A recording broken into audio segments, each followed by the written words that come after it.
The room is loud, but somehow your mind feels even louder. Many people who avoid emotionally loud environments are often misunderstood. Friends may call them antisocial. Family members may accuse them of being distant, sensitive, lazy, or unwilling to participate. In workplaces, they can be seen as lacking enthusiasm. At social gatherings, they are sometimes labeled rude simply because they quietly step away from the noise. The world tends to celebrate those who thrive in constant stimulation, while viewing withdrawal as a flaw that needs correction. But what if the behavior is being interpreted through the wrong lens? What looks like avoidance is not always fear. What appears to be disinterest is not always rejection. Sometimes the person leaving the crowded room, silencing notifications, or sitting alone in their car for a few extra minutes is not escaping people at all. They are trying to recover from something invisible. For many individuals, emotionally loud environments create a level of internal strain that others never see. Their minds may already be carrying stress, unresolved emotions, decision fatigue, or constant mental activity. In those moments, stepping away is not weakness. It is often the nervous system's attempt to find balance again. Sometimes the quietest behaviors are simply the language of overwhelm. For some people, emotionally loud environments are not merely distracting. They place genuine demands on the brain and nervous system.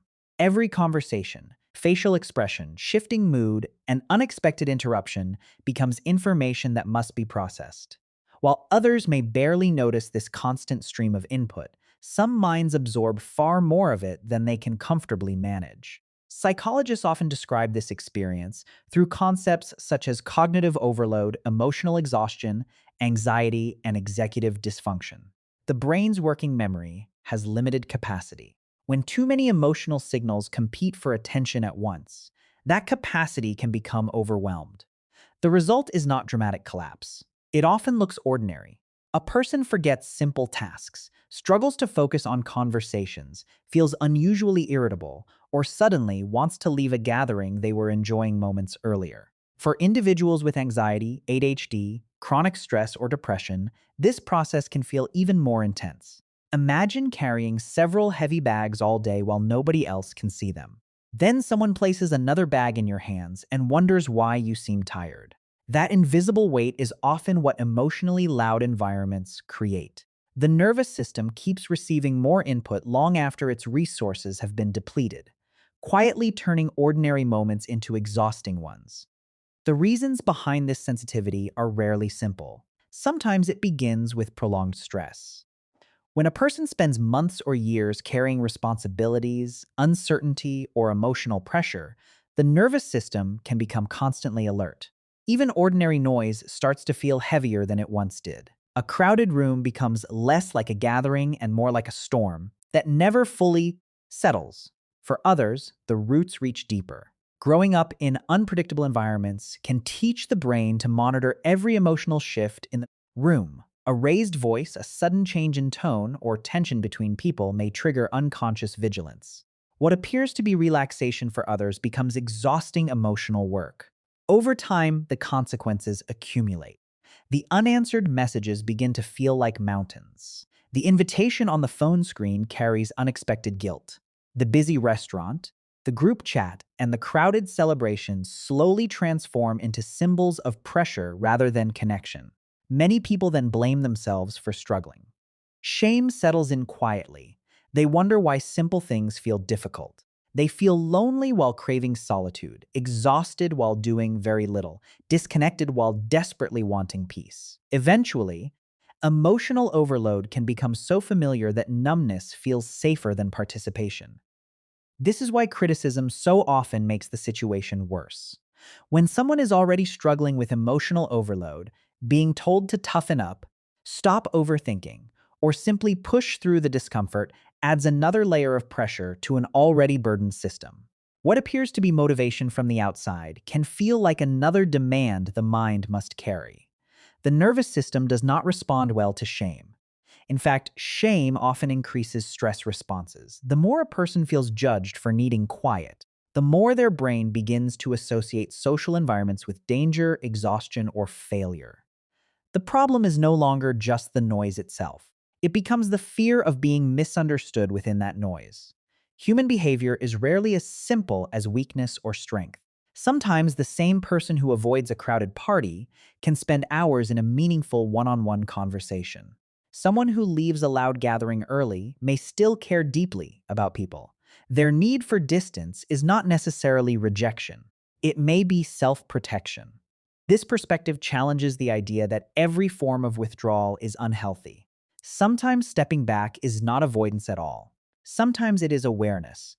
The goal is not to force every nervous system into the same mold, but to understand the unique ways different minds seek safety, balance, and emotional stability.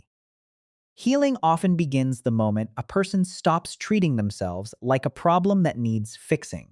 Many people who avoid emotionally loud environments have spent years believing they are too sensitive, too distant, or somehow built incorrectly.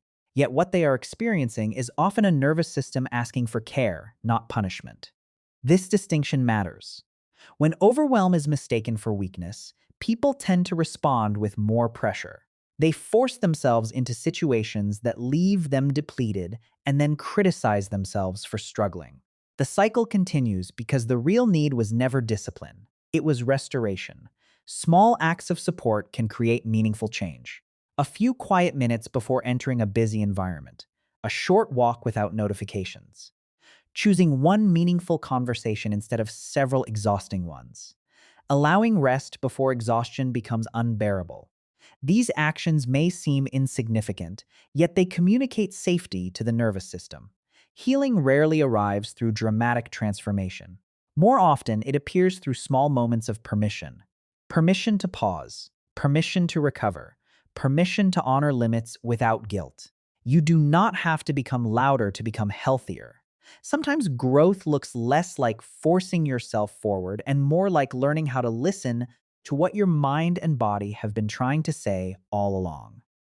As the sun begins to set, the world often grows quieter without apology. The sky does not explain why it softens. The ocean does not feel guilty for pulling back from the shore before returning again. Nature understands a rhythm that many people forget. Retreat is not the opposite of connection. Sometimes it is what makes connection possible. People who avoid emotionally loud environments are often carrying an invisible sensitivity that allows them to notice details others miss. They hear the strain behind a smile, feel the tension beneath a conversation, and absorb emotional currents that never become words. What once felt like a flaw may actually be a signal that their inner world is listening very carefully. If this describes you, perhaps your need for quiet is not evidence that something is wrong. Perhaps it is evidence that your mind has been working hard for a very long time. So be gentle with yourself. And if this message resonated with your experience, share your thoughts in the comments. Leave a like, share this with someone who may need it, and subscribe for more psychology insights that help make sense of the invisible parts of being human.